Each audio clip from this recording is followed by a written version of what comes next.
You not get that message? Just... Sheriff's office! It is a scenario played out routinely in Colorado. A mentally ill person seems out of control and may seem threatening. Matt, come out! Police are called. Matt, come out of the room now. The person may be agitated, combative, and in some cases, even psychotic. Matt, open the door. But last New Year's Eve at an apartment complex in Douglas County, Open the door. the worst happened. A mentally ill man spiraling out of control with a gun. Sheriff's office! One officer is killed, others are wounded, and the man, Matthew Riehl, with a long history of mental illness and known to law enforcement, also died. I mean, this was the worst outcome. The gunman's mother, who had tried in vain for months to get her son help, had hoped it wouldn't come to this. That he had died and that he had also killed somebody else. It has happened over and over again in Colorado, at an Aurora theater where James Holmes murdered 12 and injured dozens of others, at a Planned Parenthood clinic where Robert Louis Deere killed 3 people, including a police officer, on a Colorado Springs street where Noah Harpham, who had been in and out of treatment for years, walked down the street with 2 guns, randomly killing 3 people before he was killed by police. In Colorado and across the country, there is often a pattern of escalating behavior that does not cross the line to danger until it does. There was just no way to get him help. You couldn't force him. We couldn't force him. That's right. Colorado law says if one is not in imminent danger, meaning right now, then involuntary treatment of a mentally ill person is not allowed. But should imminent be removed from the statute? If we were to adjust our statute, we would have been able to intervene much earlier and most likely would have been able to eliminate the situation on New Year's Eve from occurring.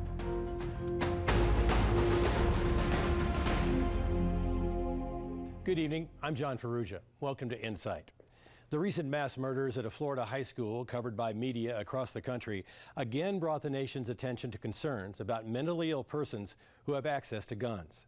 The gunmen in Florida have been identified with emotional and mental issues, but laws in most states, including Colorado, do not allow involuntary treatment of persons who are mentally ill or seriously depressed who have guns.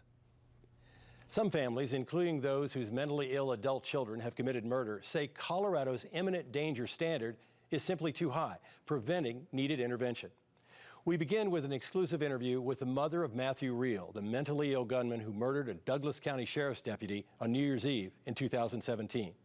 Both she and the Sheriff of Douglas County agree the deadly confrontation should have never happened.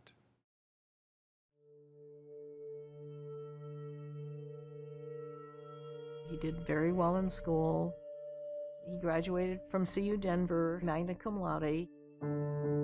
There is no question Matthew Riehl was a good student. After graduating CU, he moved to Wyoming, where he loved to hunt and fish, and he enrolled in law school. His future was bright. He had friends, and he had a sense of duty, joining the National Guard as a medic and eventually deploying to Iraq before finishing law school. Even after he came home, he always kept his medic bag in his car in case he needed to help anybody. But his mother says Iraq changed him. His medical records show he exhibited PTSD and anxiety related to his service. I don't think he was mentally ill until after he came back. In 2014, after he finished law school and was working in a private firm, Matthew Riehl had his first mental break. I was visiting my younger son in Southern California, and we both started getting text messages from Matthew that made no sense. She rushed to Wyoming, where she found him clearly disturbed. All the windows inside were covered with like silver plastic material, and there were giant tubs of water all over the house. So she decided to take him to the VA hospital in Sheridan, Wyoming for mental health treatment. And she removed several guns from his house for safekeeping. What were you concerned about? Just that he could harm himself or others, or, that it probably wasn't a good idea for somebody who was mentally ill to have guns. Riehl didn't stay at the VA hospital long. He first walked away and then later simply checked himself out, and his mother had to return his guns. As his mental health declined, so did his law practice. He eventually returned to Colorado to live in the basement of his parents' home. Records provided by the family show that he was receiving mental health treatment and was diagnosed with bipolar disorder. He was not found to have either suicidal or homicidal tendencies, but he was on antipsychotic medication. Then, in early 2017, his mother says he stopped taking his meds. He became more reclusive. He stopped eating meals with the family and just wanted to be left alone. He had started an accidental fire in the microwave, and he was just seemed very disconnected. The family was concerned and a little scared, so they reached out to the Lone Tree Police Department. We were hoping that they could offer us some assistance to get him help. They went to the house and tried to talk to him, and that was what precipitated him moving out. For a long time, we didn't know where he was. But Matthew Riehl knew where they were and began sending a string of bizarre emails that turned cruel and harassing, often prompting strange phone calls at night. I think he was advertising that I was a hooker and posting my cell phone number on the internet. This one falsely claims his mother was a transsexual prostitute who takes appointments at her home. You know, it was a crazy person picking on us. Afraid? Afraid, concerned, but unable to do anything because we had no ability to do anything to help him. At the same time he was harassing his family, Matthew also began sending bizarre and apparently threatening messages to his former law school professors at the University of Wyoming. And he obsessively posted dozens of angry comments on his social media page. They were afraid that he would harm somebody up there, and so they were all on the lookout for him. And with good reason. A university dean asked campus police to patrol the law school because Matthew Riehl references the shooting today in Texas and referred to shooting someone dead on the streets of Laramie. Scumbag, dirtbag, liar. He's the boss, huh? Meanwhile, Matthew was also posting video on YouTube, harassing the Lone Tree Police Department and an officer who had pulled him over for speeding. This cop needs to get fired. He then began harassing Lone Tree city officials, and that brought in the Douglas County Sheriff. Through a process of conducting the investigation, we had our community response team, which is a mental health response team, attempt to engage him. Tony Spurlock is the Douglas County Sheriff. It was his deputy who was killed in the shooting. Other deputies were wounded. We had a number of contacts and interviews with him through the doors or via phone. Despite Matthew's erratic behavior and veiled threats, the Douglas County District Attorney told the Sheriff's Department in an email, "We have to balance the suspect's First Amendment rights with the Lone Tree Police Sergeant's rights. We do not believe the charges are appropriate at this time." So police took precautions. I know that the Lone Tree Police had sent out a bulletin to all law enforcement around Colorado. That information, available on in-car computers, could be seen by the deputies who responded to the call at Matthew Riehl's apartment. This is why we flagged it. You know, use caution, mental health, threat to government, threat to law enforcement officers. 911, what is the address of the emergency? And that is why around 3 a.m. on New Year's Eve, 4 Douglas County deputies, instead of just one, responded to the 911 call. Yes, I do have some weapons. I own firearms. Riehl was streaming his call live via his Periscope app. Do you have probable cause? I've already told you that we identified... What's your probable cause? Once outside, Matthew was cocky and loud, but not out of control, as he claimed his roommate assaulted him. And I was really freaking scared. Deputies finally calmed him down. What's your first name again? Matthew. Matthew. Zack. Good to meet you. Shortly afterward, they left. All right, Matt, unless there's anything else you need to tell me tonight, we're clearing out of here. Just after 5 a.m., Matthew Riehl again called police, and they returned. Hey, Matt. Who's there? Who's there? Identify yourself. It's Deputy Parrish, Douglas County Sheriff's Office. May I ask who's there? His demeanor was much different. Can you help me? Yeah, I can. Okay, let's do that. I just feel like you're really upset. I'm not... Well, I am. Matthew continued to live stream the incident. You not get that message? Just... He was displaying aggressive behavior, aggressive language. He had been throwing things. They weren't even there to help. Completely different than the 2 hours previous. Civil division now! He was clearly, at that point, Out there stalking. a danger to himself Right? and to others based upon all the totality of those circumstances that were there. Imminent danger, right then. And Deputy Zachary Parrish knew it. The threshold had been met for a mental health hold. We're going to take him. Put it in one. But Matthew wouldn't come out. So a half hour later, entering the apartment with keys from Matthew's roommate, who was the leaseholder, they prepared to forcibly enter Riehl's bedroom. They had a plan. They knew, hey, this is who's going to go in. Is that his room right there? Yep.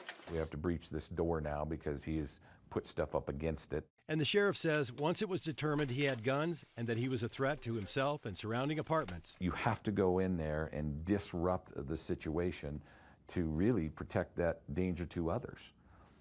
I can't leave him in there. The deputies brought shields designed to deflect a bullet and attempted to enter the bedroom where Matthew Riehl was holed up and raging. Open the door!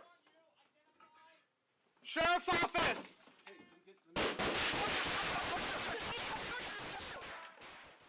In the barrage of fire, Deputy Zack Parrish died, and 3 other deputies were wounded. They were not prepared for him to have as much weapon power behind that in that room that he had. The shield that they brought in does not protect us from high caliber rifles. Went right through it. Went through it like butter. Later, a SWAT team went in. Matthew Riehl died in an exchange of gunfire. And yet another officer was wounded. 2 uninvolved residents of the complex were also wounded by Riehl. Even though they know he presented a danger that night, the family still has questions. Nobody needed to die that night. He was cornered in his bedroom, in his apartment. They knew he had guns. What was the rush? We still have to go through that door to go get this individual because he is now endangering everybody else, all the other people that I'm charged to protect. I think that they could have called the family. We would have willingly come to talk to him, to try to get him to come out and try to get treatment. You can talk to negotiators, you can talk to clinicians. I don't know the relationship between him and his mother. And there may be the reason why he is acting out right now is because he just got off the phone with his mother. And now I'm going to bring her into this mix. But one thing both Tony Spurlock and Susan Riehl agree on is that the incident could have been prevented long before New Year's Eve. That night should never have happened. If we have the ability to intervene earlier, it is so much safer for everyone. He was mentally ill. A family should be able to get additional help for that person. To force some type. Force some sort of intervention that instead of waiting for that critical harming themselves or others. I mean, that's a ridiculous criteria.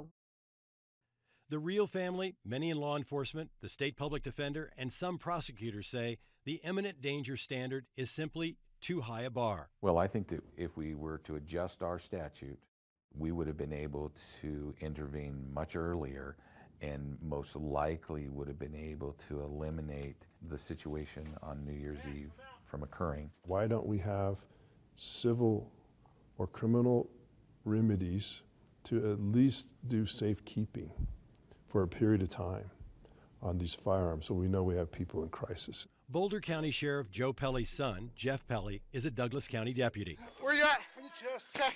He was shot and almost killed in the New Year's Eve incident and is now recovering. For years, Sheriff Pelly has dealt with issues of the mentally ill in jails as part of a task force on the governor's Colorado Commission on Criminal and Juvenile Justice. The man that shot my son was obviously mentally ill. Identify yourself. He had a small arsenal of weapons.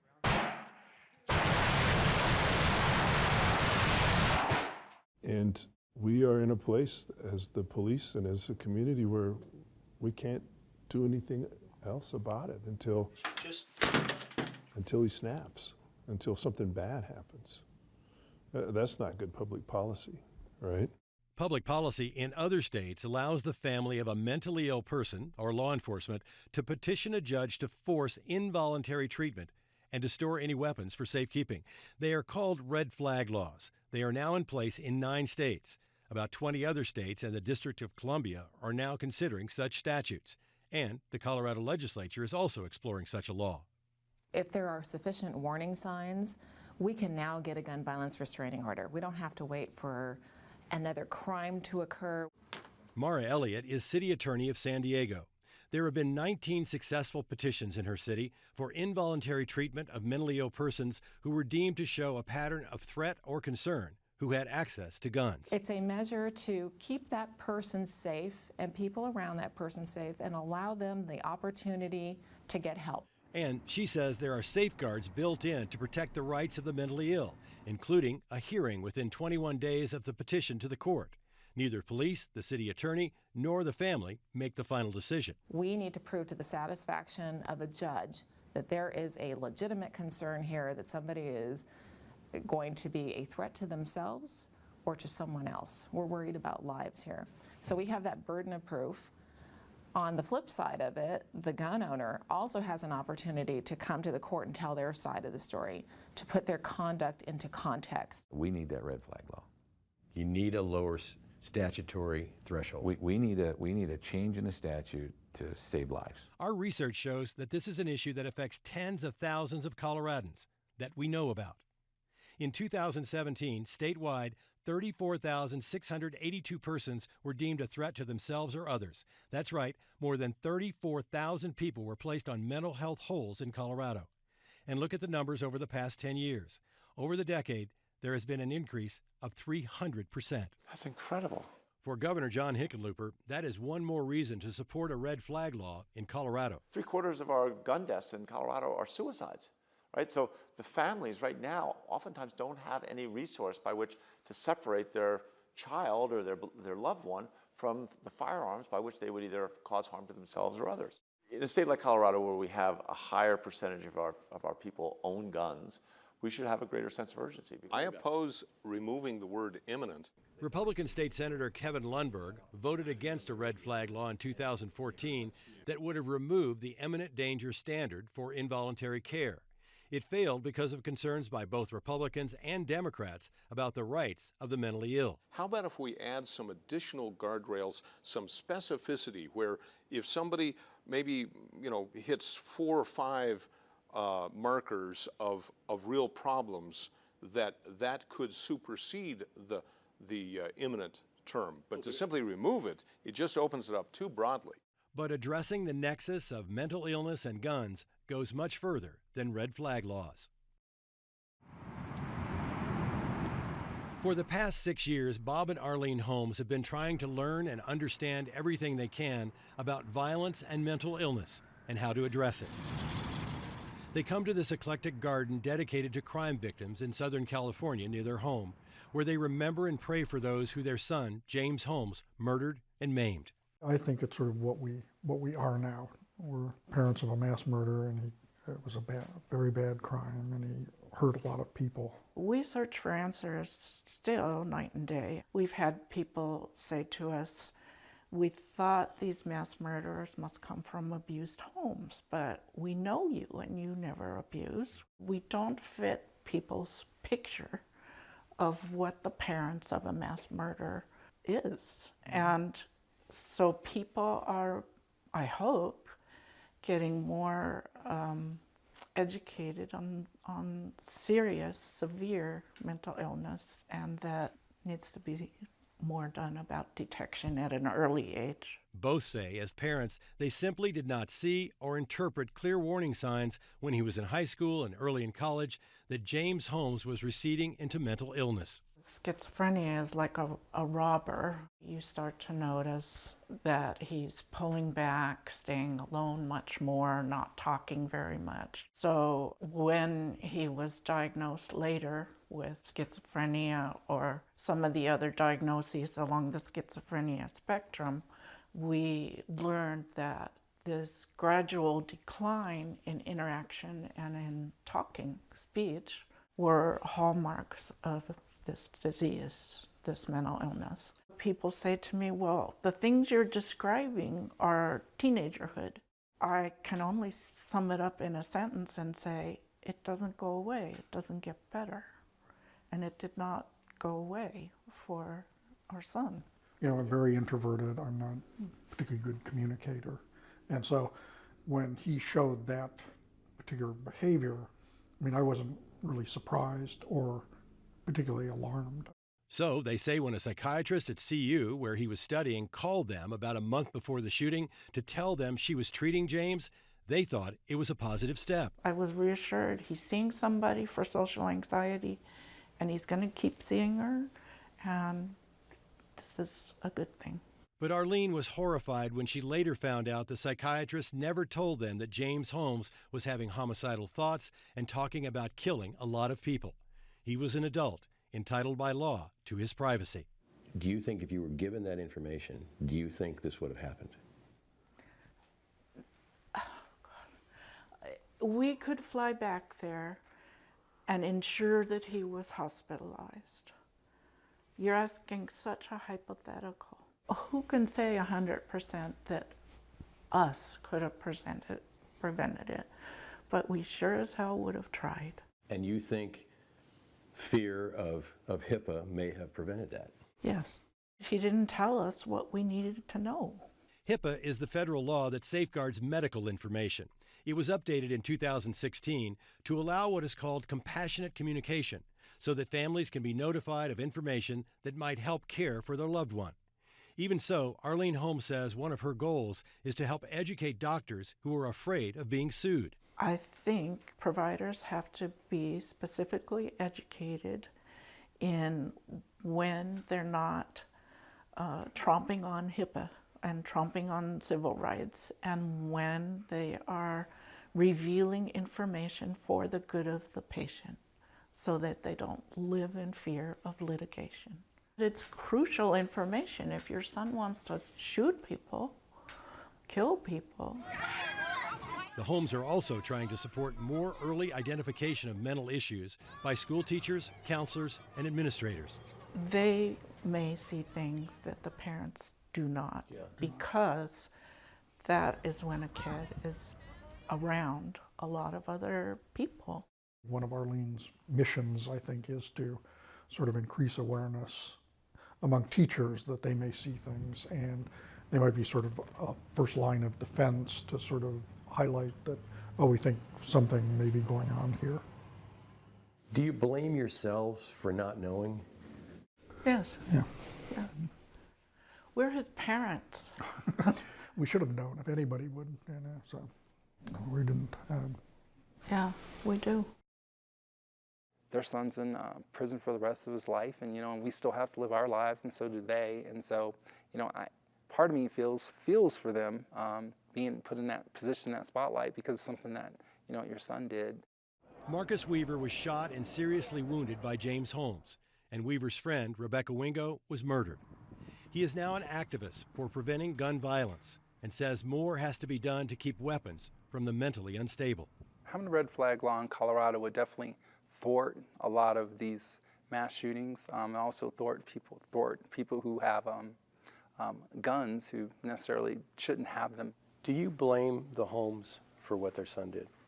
You can't blame the Holmes for what the son did. Weaver says he has forgiven the shooter, although he does not know if all Aurora Theater victims feel the same way.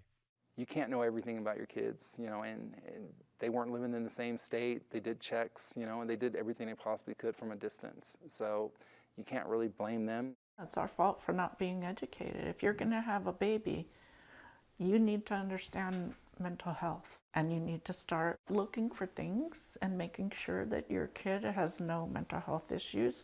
And that's the message. That's the message. And that is their reality, that victims live every day with what their son did. They've lost a leg, they've lost a loved one. They're paraplegic, They're in a wheelchair for life. We printed out a list, and periodically we pray for them. We go through it just to remember who they were and what happened to them. You carry that with you? Every day. Mm-hmm. Every day.